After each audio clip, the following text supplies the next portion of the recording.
Naughty Erotic Sex Stories, an adult's collection of threesomes, virgins, taboo, anal, gangbang, MILFs, bisexual, lesbian, domination, BDSM, and much more.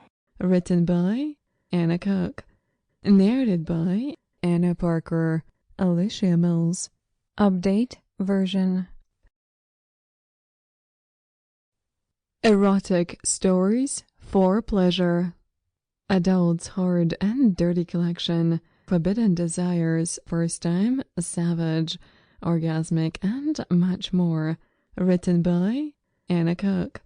Narrated by Anna Parker. Update version. I was a virgin. I lurched into my dorm room and sat heavily on my bed. Natalie looked up from her studying and raised an eyebrow. We had only been in school for 3 weeks, but living together 24/7, we had already bonded as friends. She knew I was upset. "You're back early, Emma," Natalie commented. "It's not even midnight. Did Jimmy get drunk?" "Yeah, but that's not why I left." She waited. "He wanted to go all the way." "Hey, sounds juicy. I want to hear all the details." Natalie knew that I was a virgin and that I wasn't looking to change that anytime soon. Until last year, I had been the heavy-set girl with braces and bad skin. Then miraculously, I grew 3 inches, which helped me shed the weight. The braces came off and my skin cleared up. Apparently, I was a head-turner now.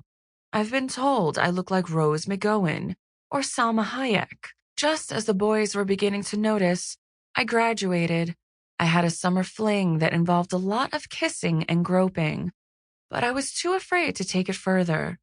I wasn't trying to hold on to my virginity for its own sake, but Jimmy and I had only been seeing each other for a week.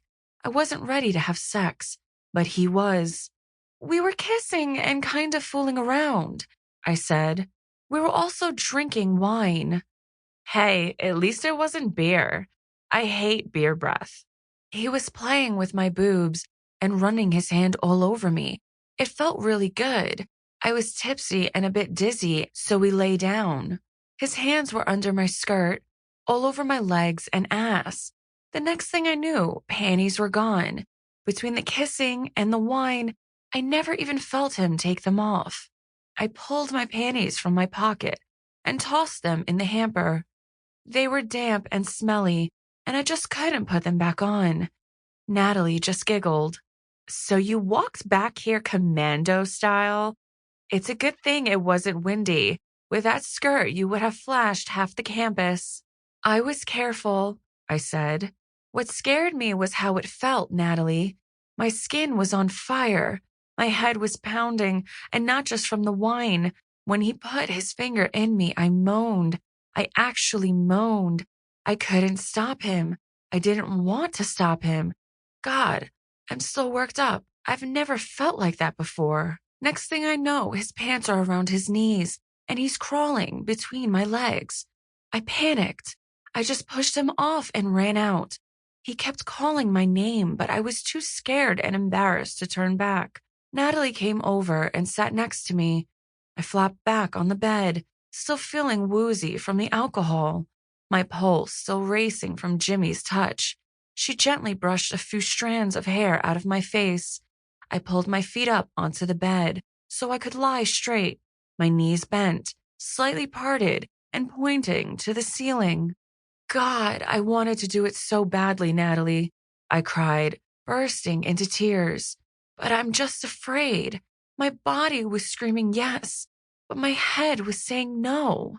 "Shh, it's okay, Emma," she murmured, still stroking my face. I pulled my arms over my eyes, partially hiding my face. I could still feel the wine.